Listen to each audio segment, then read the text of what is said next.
Hello everyone, good morning students. Today we are discussing NCERT exercise of gravitation. In this we are taking question number 3. Suppose there existed a planet that went around the sun twice as fast as the earth. बेटा आपको सन और किसी planet का speed का ratio दिया हुआ है, मतलब कि आपको टाइम का रेशियो दिया हुआ है. जो आपका प्लैनेट है वो 2 टाइम्स फास्टर है than the earth rotation. What would be its orbital size as compare to that of earth. आपसे पूछा गया है कि अर्थ के रेस्पेक्ट में उस प्लैनेट का ऑर्बिटल साइज क्या होगा. तो प्लैनेट का ऑर्बिटल साइज आपको पता होने के लिए बेटा हमें क्या देखना होगा. हमने अर्थ के सैटेलाइट का जब टाइम पीरियड देखा था उस चीज में भी हमने इसी चीज को डिस्कस किया था कि रेडियाई और टाइम पीरियड के बीच में क्या रिलेशन होता है. और केपलर के थर्ड लॉ में भी यही चीज हमने देखी थी.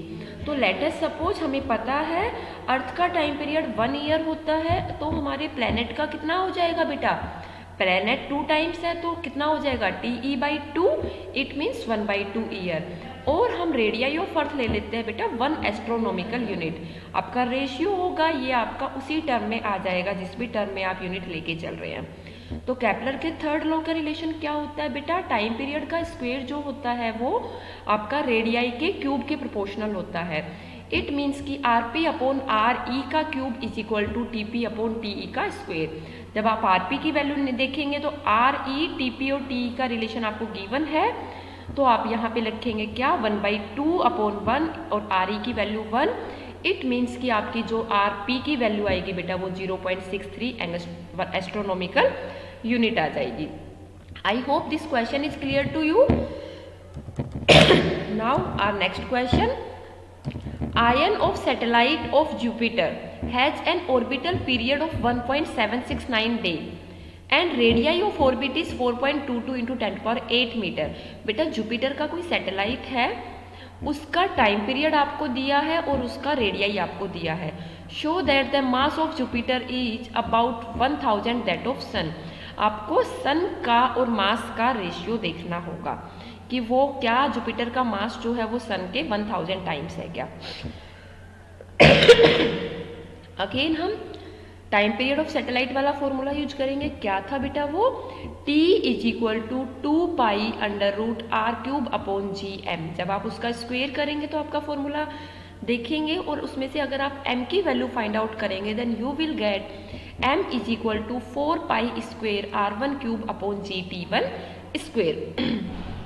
यहाँ पर आपको T1 हम जुपिटर की बात कर रहे हैं, R1 is the radii of Jupiter, M1 is the mass of Jupiter. तो आपको सारी गिवन चीजें हैं. आप क्या करेंगे बेटा ये सारी वैल्यूज आप मास निकाल लेंगे. उसके बाद हमें इसको कंपेयर करना है सन से. तो अगर हम बात करते हैं orbital period of earth around sun that is 1 year. 1 year को अगर ये देखो हमने SI यूनिट्स में कन्वर्ट किया है तो हमें सारी यूनिट्स को SI यूनिट की टर्म में ही कन्वर्ट करना होगा. तो अगर हम RT की बात करते हैं अर्थ के टाइम पीरियड की और अगर उसको 1 ईयर का देखते हैं SI यूनिट में, इट मीन्स सेकेंड में चेक करें 365 × 25 × 24 4 hour in a day into 60. 1 घंटे में 60 मिनट इंटू 60 1 मिनट में 60 सेकेंड. और रेडियाई की बात करते हैं तो 1 एस्ट्रोनॉमिकल यूनिट, और एस्ट्रोनॉमिकल यूनिट की वैल्यू कितनी होती है बेटा 1.496 × 10⁻11 मीटर. यही चीज़ें सारी हमने जो ये स्टैंडर्ड सी वैल्यू होती हैं ये हमने यूनिट और डायमेंशन सेकंड चैप्टर में देखा था. तो यहाँ से हम मास ऑफ सन क्या फाइंड आउट कर लेंगे बेटा. सेम फॉर्मूला हम लगाएंगे, mass of sun find out करेंगे. अब हमें जुपिटर और सन के लिए रेशियो देखना है. तो हमें M1 जुपिटर का मास है, M आपका सन का मास है. जब दोनों को डिवाइड करेंगे तो आपकी क्या आ जाएगी बेटा, दोनों का रेशियो आ जाएगा. तो आप देखेंगे जुपिटर का जो मास है वो सन का 1000 टाइम्स है, मीन्स 1/1000 ऑफ m आ जाएगा. तो यही चीज हमको चेक करनी थी. I hope this question is clear to you. अब आगे हम देखते हैं बेटा कुछ अलग से क्वेश्चन. ये ऐसा क्वेश्चन हमने क्लास में डिस्कस किया था. अगर आपको रॉकेट है जो कि अर्थ से फायर की जा रही है, हमें पूछा है कि अर्थ के सेंटर से किस डिस्टेंस के बाद उसका ग्रेविटेशनल फोर्स 0 हो जाएगा. मास of sun, mass of earth आपको दिया हुआ है, ऑर्बिटल रेडियाई आपको दी हुई है। तो हम सपोज कर लेते हैं कि एक्स डिस्टेंस के ऊपर होगा, तो रेडियाई से एक्स डिस्टेंस के ऊपर एक पार्टिकल होगा और दूसरे वाला मास जो होगा वो r माइनस एक्स के ऊपर होगा। पोटेंशियल चेक करनी है। इट मीन्स कि पोटेंशियल का फॉर्मूला क्या होता है, gm upon x square, gm upon R square. तो ये आ जाएगा बेटा, जहां पर आपकी जीरो होगी उधर लेफ्ट हैंड साइड और राइट हैंड साइड दोनों की पोटेंशियल्स इक्वल होंगी। It means gm upon x square is equal to g into capital M upon r minus x का स्क्वेयर। g से g कैंसिल आउट, m और m का मास आपको दिया हुआ है, r की वैल्यू आपको गिवन है, x की वैल्यू आप यहाँ से फाइंड आउट कर लेंगे। तो आपको ये चीज़ पता चल जाएगी कि आपका जो रॉकेट है वो किस डिस्टेंस के बाद अर्थ के ग्रेविटेशनल पुल से बाहर निकल जाएगा। इसके आगे हम बेटा नेक्स्ट क्वेश्चन की बात करते हैं। अब हम कुछ और क्वेश्चन डिस्कस करते हैं जो डिफरेंट टाइप के हैं। अगला क्वेश्चन है, अब एक बॉडी का वेट है जो कि 63 न्यूटन आपको दिया हुआ है on the surface of earth, earth की सरफेस पे। What is the gravitational force on it due to the earth at a height equal to half of the radii of the earth. आपको earth की surface के ऊपर body का wait 63 Newton दिया है बेटा। आप देखिए यहाँ पर फोर्स आपको न्यूटन की टर्म में दिया है। इट मीन्स कि आपको फोर्स वेट आपको फोर्स की टर्म में दिया है। अब आपसे पूछा है कि half of the earth radii के लिए आपका जो ग्रेविटेशनल फोर्स है इतनी हाइट के ऊपर क्या हो जाएगा। तो इतनी हाइट के ऊपर हम बात करते हैं कि जो हमारा ये बेटा हमारा क्वेश्चन कौन से टॉपिक से रिलेटेड हुआ, variation of gravity with altitude. तो वहाँ पर हमारा फॉर्मूला क्या आया था बेटा, g h upon g is equal to R upon R plus h का square. It means g h upon g, h की वैल्यू r/2 गिवन है, यहाँ से आप जी एच अपॉन जी का रेशियो निकालेंगे। हमें वेट का रेशियो पूछा है, इट मीन्स कि डब्ल्यू एच अपॉन डब्ल्यू चाहिए, और वेट क्या होता है बेटा mg।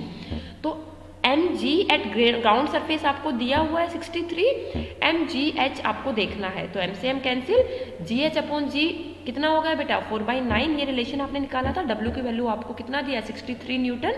तो आप क्या देखेंगे 28 न्यूटन आपका h हाइट के बाद वेट आ गया।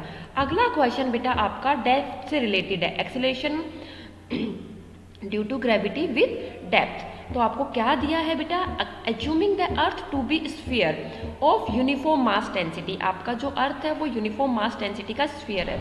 How much would a body weigh half way down the centre of the earth if it is weighed 250 newton on the surface. अगर उसका वेट 250 न्यूटन हो जाता है सरफेस के ऊपर, तो बेटा जी डी का रिलेशन क्या होता था, g d is equal to g into 1 minus d upon r. It means m into g d is equal to m g 1 minus d upon r. तो d की वैल्यू आपको कितना दिया है बेटा, हाफ वे पूछा है कि ग्राउंड की तरफ आने पे उसका हाफ वे में कितना हो जाएगा, मतलब कि रेडियाई कितनी हो गई r/2। तो d की वैल्यू r/2 हो गई। तो अगर आप वेट देखेंगे तो mgd आएगा बेटा, फोर्स की टर्म में आएगा, that will be equal to 250 आपको mg ग्राउंड सरफेस के ऊपर दिया है into 1 minus r/2 upon r। It means 1 minus 1/2 value कितनी आ गई 1/2। तो 250 into 1/2 is equal to 125 newton. तो ये कुछ क्वेश्चंस आज हमने बेटा डिस्कस किए हैं, बचे हुए क्वेश्चंस आप लोग डिस्कस कीजिए। I hope this chapter is clear to you. Thank you बच्चे, गॉड ब्लेस यू।